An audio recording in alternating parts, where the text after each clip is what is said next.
we lost 5 goals that are probably in the group of the weakest goals that we've conceded at bad times of the game. And I think that after last week and Rangers going top of the league, playing before Celtic this week, we knew they were going to start fast and the atmosphere would be loud, and we probably didn't deal with that well enough. And when we concede the 2 goals, one early in the first half, one early in the second half, it's an uphill battle. So yeah, it's a lesson to be learned. Did it surprise you, given the fact that you played so well at Celtic Park, you've played well in your 3 matches previous against Rangers this season? Did it surprise you, your performance from your team? Just probably the quality of our goals, because I think we've made big strides this season in how well we've defended. But you've got to show respect to Rangers, and that they're in a good moment.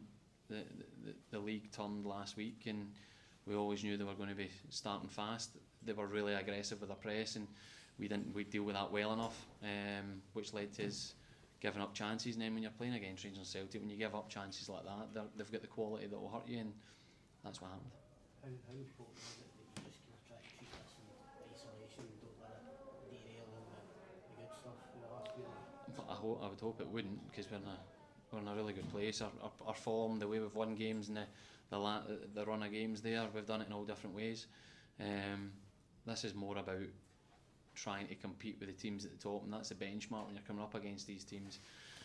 As the game's done in the second half, we have a bit more control on the ball, but you've got to try and get to that point when the game's competitive, and that's when you want to be at the top, and you want to be trying to get in Europe and compete in these games. You need to be good at that, you need to be able to do that. So that's probably the biggest takeaway we need to come from this, is that when these games come around, when they're competitive and the game's still in a balance, can we put a foothold in the game better than we have done today?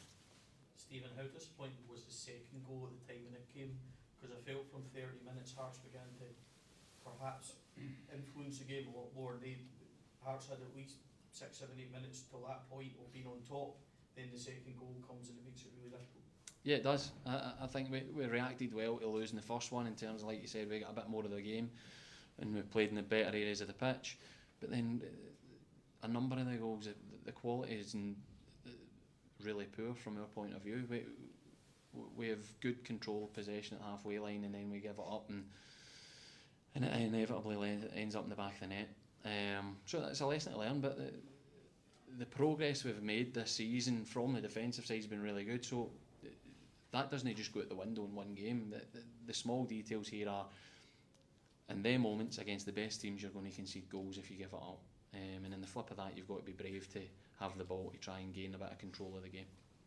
Did you have to say much in the dressing room afterwards, or was it just a case of everyone was kind of realising what happened? I think everybody knew. We're an honest, open group, so there's no really much conversation that had to be had in it. We understood that we lost poor goals. We never had enough control when we had the ball, and we never played at the level with the ball when we had it that we have in the previous games. So it was pretty clear for everybody. It's disappointing because we have made good progress, but it's a reality check that when you're against the top teams, it's tough, and you've got to be near on perfect in these games to compete and take points from them. Tara Woda wasn't in the squad today. Can you give an update on him? He picked up a knock yesterday, and with a game 24 hours away, we're never going to be checked and assessed and properly ready, so we decided to leave him in the squad. Thank you.